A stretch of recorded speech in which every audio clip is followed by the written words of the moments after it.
మీరు బీహార్లో ఎన్నికల కవరేజ్కు వెళ్లి పెద్దగా ఉపయోగం ఉండకపోవచ్చు. అక్కడ ఎన్డీఏ అధికారంలోకి రావడం ఖాయం అని ఎన్నికల షెడ్యూల్ ప్రకటించకముందే ఒక సీనియర్ జర్నలిస్ట్ సలహా ఇచ్చారు. ఆయన ఏ ఉద్దేశంతో ఈ సలహా ఇచ్చారో కానీ దేశంలోని పరిస్థితులు చూస్తుంటే ప్రధాని మోదీకి దేశ రాజకీయాల్లో తిరుగులేదనే అభిప్రాయం చాలా మందిలో నెలకొని ఉన్నదని తెలుస్తోంది. మోదీకి మించిన బలమైన నాయకుడు ఇతర పార్టీలో లేకపోవడం మాత్రమే కాదు, భారతీయ జనతా పార్టీకున్న ఎన్నికల యంత్రాంగం పటిష్ట వ్యూహరచన చేసే శక్తి, కింది స్థాయి నుంచి పరిస్థితులను అధ్యయనం చేసి అవసరమైన చర్యలు తీసుకోగల నిశిత దృష్టి, అన్నిటినీ మించి వ్యవస్థలపై ఉన్న పట్టు మూలంగా కమలనాథులను ఓడించడం కాంగ్రెస్కు ఇతర పార్టీలకు సాధ్యం కాదేమోనన్న అంచనా చాలా మందికి ఉంది.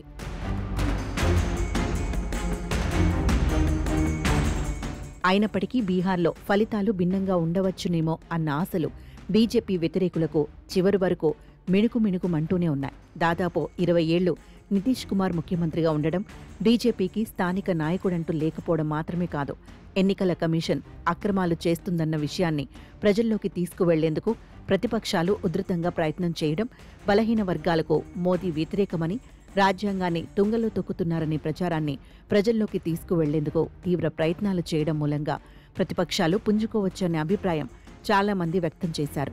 ముఖ్యంగా రాహుల్ గాంధీ, తేజస్వి యాదవ్ ఇద్దరూ చేపట్టిన ఓటర్ అధికార యాత్రకు భారీ ఎత్తున ప్రతిస్పందన లభించింది.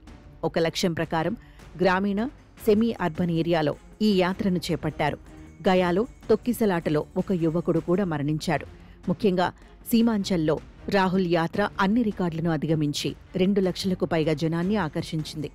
ఎన్నికల ప్రచార సమయంలో కూడా రాహుల్, ప్రియాంక, తేజస్వి సభలకు జనం పెద్ద సంఖ్యలో హాజరయ్యారు.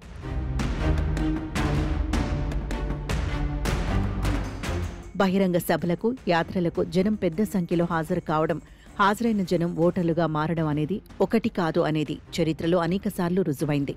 1994లో పివి నరసింహారావు ప్రధానమంత్రిగా ఉన్నప్పుడు జరిగిన అసెంబ్లీ ఎన్నికల్లో ఆయన పాల్గొన్న ఏలూరు సభకు లక్షలాది మంది హాజరయ్యారు. కానీ ఆశ్చర్యమేమంటే ఆ ఎన్నికల్లో కాంగ్రెస్కు కేవలం 28 సీట్లు రాగా తెలుగుదేశం 216 సీట్లు గెలుచుకుంది. కాంగ్రెస్ కంటే వామపక్షాలకు ఎక్కువ సీట్లు లభించాయి. 1977లో ఎమర్జెన్సీ అనంతరం ఉమ్మడి బీహార్లో జరిగిన ఎన్నికల్లో ఇందిరాగాంధీ రాష్ట్రంలో ఎక్కడకు వెళ్లినా పెద్ద సంఖ్యలో జనం ఆమెకు నీరాజనాలు పట్టారు. కానీ ఆ ఎన్నికల్లో కాంగ్రెస్ బీహార్లో అప్పుడున్న మొత్తం 54 సీట్లను కోల్పోయింది. ఈ 2 సంఘటనలతో పాటు రాహుల్ సభలకు పెద్ద సంఖ్యలో జనం రావడాన్ని బట్టి 2 అంచనాలకు రావచ్చని స్పష్టమవుతోంది. ప్రజా వ్యతిరేకత అనేది ఉంటే అది పైకి కనబడకుండా చాప కింద నీరులాగా పాకుతుంది. ఇందిరాగాంధీ, పివి నరసింహారావు ఇద్దరూ కాంగ్రెస్ పట్ల ప్రజా వ్యతిరేకతను కనిపెట్టలేకపోయారు. ప్రభుత్వంపై ప్రజా వ్యతిరేకతను తమకు అనుకూలంగా మార్చుకోవడంలో రాహుల్ విఫలమయ్యారు. 2014లో ప్రధాని మోదీ అధికారంలోకి వచ్చినప్పటి నుంచి జనం నాడిని పసిగట్టి అందుకు తగ్గ వ్యూహరచన చేయటంలో కాంగ్రెస్ పార్టీ విఫలమవుతోంది. ప్రతికూల అంశాలను కూడా మోదీ అనుకూలంగా మార్చుకోగలిగితే అనుకూల అంశాలను కూడా రాహుల్ వ్యతిరేకంగా మార్చుకుంటున్నారేమో.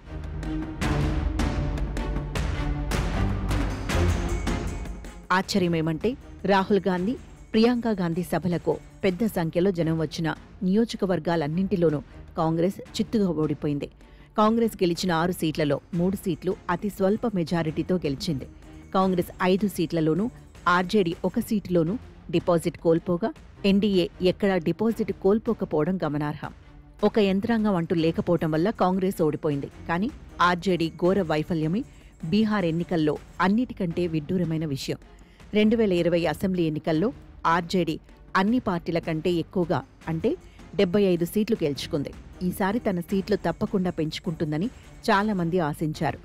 బీహార్లో మండల్ రాజకీయాల్లో బలమైన పునాది ఉన్న రాష్ట్రీయ జనతాదళ్ 143 సీట్లలో పోటీ చేసి కేవలం 25 సీట్లు మాత్రమే గెలుచుకోవడానికి కారణం ఏమిటి?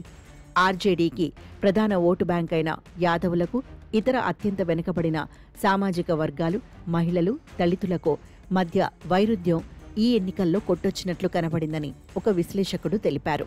యాదవులకు 37% సీట్లిచ్చి అత్యంత వెనుకబడిన వర్గాలకు కేవలం 11% సీట్లు ఇవ్వటం వల్ల ఆర్జేడీ కొత్త సామాజిక పునాదిని ఏర్పరచుకోలేకపోయిందని ఆయన చెప్పారు.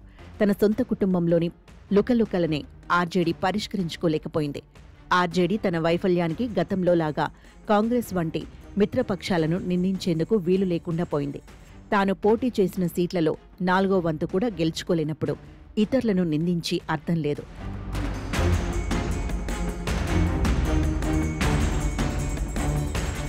ఇంకా ఆశ్చర్యకరమైన విషయం ఏంటంటే, దేశంలో ఎన్నో పార్టీల తరపున వ్యూహకర్తగా పనిచేసిన ప్రశాంత్ కిషోర్ స్వయంగా పార్టీ పెట్టి గత ఏడాది కాలంగా జనం మధ్యలో తిరగడం ప్రారంభించారు.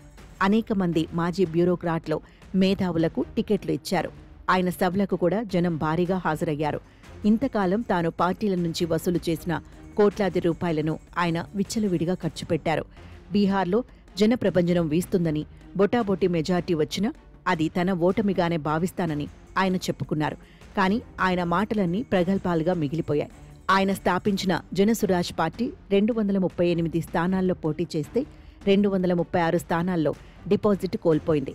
రాజకీయ పార్టీలు ఎంతవరకు ఇలాంటి వ్యూహకర్తలను నమ్మాలో గ్రహించేందుకు ప్రశాంత్ కిషోర్ ఘోర వైఫల్యం ఒక ఉదాహరణ. ప్రశాంత్ కిషోర్ మాత్రమే కాదు, మహాగర్ బంధంలో ఉన్న అన్ని పార్టీలు గతంలో కంటే ఘోరంగా పరాజయం పొందడానికి రకరకాల కారణాలు చెబుతున్నారు. మండల్ రాజకీయాలకు నిలవైన బీహార్లో ఎవరూ ఊహించలేని మార్పు జరుగుతుందని కొందరు పరిశీలకులు భావిస్తున్నారు. అదే బీజేపీ సీట్ల సంఖ్య ఈసారి గతంలో కంటే ఎక్కువ పెరగడమే కాక, బీజేపీతో చేతులు కలిపిన పార్టీలు కూడా తమ సంఖ్యాబలాన్ని పెంచుకోవడం కూడా. బీజేపీ హిందూత్వ రాజకీయాలు బీహార్లోనూ ప్రభావం చూపుతున్నాయని ఒక విశ్లేషకుడు అంటే, ప్రజలు మోదీ నాయకత్వంలో జరుగుతున్న అభివృద్ధికి స్వాగతం పలుకుతున్నారని ఎన్డీఏ భాగస్వామి పక్షమైన తెలుగుదేశం అధినేత, ఏపీ ముఖ్యమంత్రి చంద్రబాబు నాయుడు విశ్లేషించారు. ఏమైనా బీహార్లో బీజేపీ సారథ్యంలో ఎన్డీఏ విజయం సాధించడం దేశ రాజకీయాల తీరుతెన్నులపై ప్రభావం చూపక తప్పదు.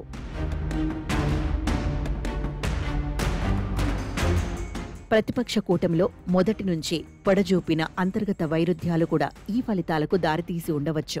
ఓటర్ అధికార యాత్ర ద్వారా ప్రదర్శించిన వాపును బలుపుగా మార్చుకోవడంలో కాంగ్రెస్, ఆర్జేడీ విఫలమయ్యాయి.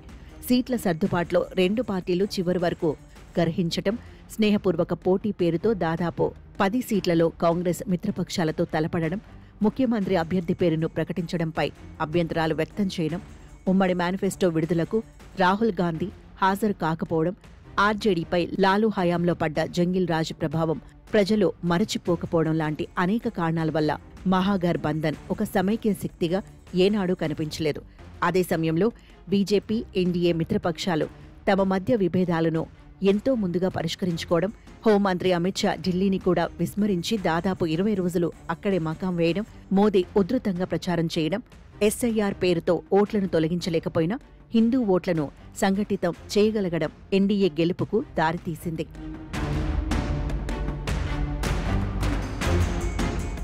అయినా ఎన్డీఏ 200కు పైగా సీట్లను గెలుచుకుంటుందని ఏ పరిశీలకుడు ముందుగా ఊహించలేదు. ఎన్నికల సమయంలో మహిళలకు పెద్ద మొత్తంలో నిధులు పంపిణీ చేయటం వంటి కారణాలు ఎన్డీఏ గెలుపుకు దోహదం చేస్తాయని అంచనా వేసిన వారు కూడా కొద్దిపాటి ఆధిక్యతతో ఎన్డీఏ అధికారంలోకి వస్తుందని మాత్రమే ఊహించారు. కానీ ఎన్డీఏకు అనూహ్యమైన విజయం లభించింది. ఎన్నికల అక్రమాలే కారణమని, ఎన్నికల కమిషన్ అధికార పార్టీకి అనుగుణంగా నడుచుకుందని ప్రతిపక్షాలు విమర్శించినంత మాత్రాన ఈ విజయం ప్రాధాన్యం తగ్గిపోదు. తమ ఆరోపణలు, విమర్శలు ప్రజలను కదిలించలేనప్పుడు వాటి వల్ల పెద్దగా ప్రయోజనం ఉండదు. బీహార్ ఎన్నికల్లో విజయం సాధించి తన నాయకత్వ సామర్థ్యాన్ని నిరూపించుకోవడానికి, తనపై ఇంటా బయట వస్తున్న విమర్శలను తిప్పికొట్టే అజేయుడుగా మారడానికి మోదీ ఎట్టి పరిస్థితుల్లోనూ ప్రయత్నిస్తారన్న విషయం తెలిసినప్పటికీ బీజేపీ వ్యూహాల్ని అంచనా వేయడంలోనూ, తమ పార్టీలను పటిష్టంగా మార్చుకోవడంలోనూ కాంగ్రెస్, ఇతర ప్రతిపక్షాలు విఫలమయ్యాయన్న విషయం స్పష్టమవుతోంది. ప్రతిపక్షాల దౌర్బల్యమే మోదీకి శ్రీరామరక్ష.